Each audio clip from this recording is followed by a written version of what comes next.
Hey guys, taking back for another video. Today we're going to be talking about this fella, Sombr, and how his music reveals a deep discontent with the current sexual ethic that we have all seemed to buy into as a society.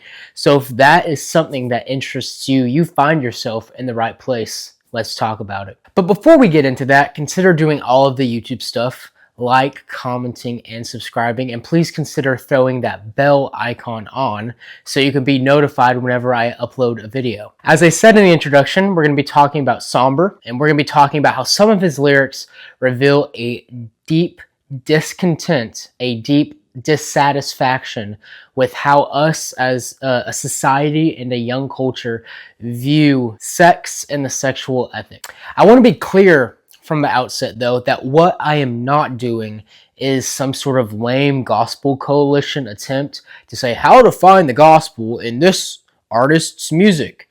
Nah, that's not the aim or the goal of this. I'm not ascribing or speculating meaning behind the song that the artist did not intend to be there. Rather, we are viewing music as a key feature of our social imaginary. The social imaginary is defined as the collective, what we value, what drives us, what we define as human flourishing within our society. Now that we define social imaginary, let's define another term. Although we probably don't need to define it, it's hookup culture. What exactly is hookup culture? Well, it's a lot like it sounds. It's having sexual relationships with multiple people that you do not form an intimate connection with beyond that intimate connection. And studies show that even though it's widespread and heavily being participated in, that us as a society, it leaves us feeling not happy. It leaves us feeling dissatisfied. It leaves us feeling empty. How we got here is, you'll often hear people talk about the 60s. And although I have not done a great amount of research on the topic, it seems like the free love thing exploded in that era. And that's kind of when this whole idea of hookup culture got its start. And we're simply living in the climax of it all. Well, what does this dude have to do with hookup culture? Well, he is writing music. Music plays a big role in the social imaginary as previously defined because it encapsulates what we as a society is feeling. Music doesn't get popular if people fail to relate to it. Music gets popular because when people are listening to the lyrics, they're like, hey, I see myself in that lyric, or I can relate to this, or hey, this dude is feeling what I'm feeling. Now, of course, there's the music element of it all, where it's, oh, this song sounds catchy, but the lyrics certainly do play a part. What are some of his lyrics that people are resonating with, and how do they relate to our current sexual ethic? You know, I picked out two songs that we can go over. Now, I'm not going to even begin to pretend like this is representative of the song as a whole, nor am I going to pretend Sombr is some hidden Christian and the Gospel Coalition should write an article about how we could find the gospel in his music. No, people are relating to these lyrics, and us as the church better pay attention to it. First lyric, and I feel like Ben Shapiro when he read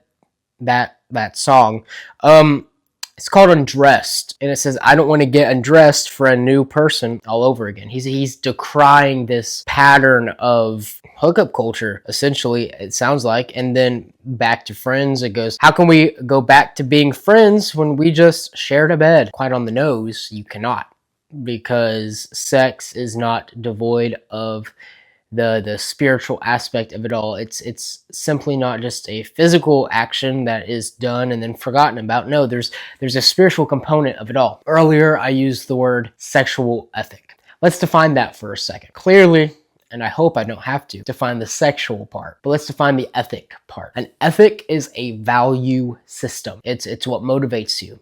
It's what values you hold dear. Now, the Christian sexual ethic used to be pretty prevalent in America. There are a lot of colloquialisms we get from the Christian sexual ethic. Shotgun wedding. The shotgun wedding was because a woman was pregnant, and the father of the woman marched her down with a shotgun and forced the man who knocked his daughter up to marry her. so that she wouldn't be in dishonor. The Christian sexual ethic also posited that marriage was a very specific union. It wasn't just something anyone can hop into, two dudes, two women. No, it was between a husband and a wife. Now, our current sexual ethic posits that it is okay to have as many sexual partners as you want. Now, the catch to it is clearly we were not wired that way. Contrary to common belief, is not some form of social institution that we created. Rather, it was given to us by God because it's where we flourish the best. But what can we do about it? We talked about the Christian sexual ethic. We talked about the current hookup culture sexual ethic. They're diametrically opposed. What can we do about it? We need to recapture the social imaginary. We need to recapture what we collectively as a society believe about sex. As I've quoted in several videos, Andrew Breitbart, the media personality, he said politics is downstream from culture, and he was right. Yet culture is downstream from our theological consensus. Therefore, the social imaginary, what drives us, what we define as human flourishing, is downstream from what we worship as a society. So as young Christians, we ought to recapture the social imaginary regarding sex. But what does that look like? It comes to being countercultural. In the 60s, the counterculture was do drugs, sleep around. In 2025, the counterculture is get married, preferably young, grow up with your spouse, stay with them, have a lot of kids, be virtuous, fight sin. That is how you as a believer at home can change the social imaginary. It doesn't take many to change the social imaginary. It was a small amount of the populace pushing for a lot of the sexually degenerate things we find ourselves swimming in now. It was a very minute amount of the populace. Yet they won because they were driven. That coin has two sides. We can win because likewise we are driven. And we have something they didn't have. We have the authority of Scripture and the truth on our side. The Bible is clear about a sexual ethic. Sex is not a dirty thing. It's not a bad thing. Rather, it was instituted by God. He chose that avenue of procreation, and moreover, He chose for it to take place within a marriage union, a union that reflects Him and His church. I would challenge you, young Christian man, to embrace the counterculture. When you hear Sombr's lyrics about not wanting to get undressed in front of a new person all over again, and how we can't go back to being friends after we just shared a bed, let that motivate you. Do not give in to your temptations or your passions. Rather, pursue virtue. I hope you guys enjoyed this video. As I said in the introduction, please consider doing all of the YouTube stuff, like, commenting, and subscribing. Now, on top of that, I'm just going to give a quick update. As you guys probably noticed, I uploaded that interview with Tyler Hubert, the CEO of Surf Bar, on Wednesday. And it's Friday, and you're still getting a video. That is because I'm trying to do a 2 uploads a week type schedule now. So be looking on Wednesdays and Fridays for your uploads. On top of that, please consider dropping a comment on what topics you would like me to cover next, and give me feedback. I will try my best to react to it and change in a course that you guys find is most helpful. But I hope you guys enjoy your weekend. Have an awesome Friday, and God bless.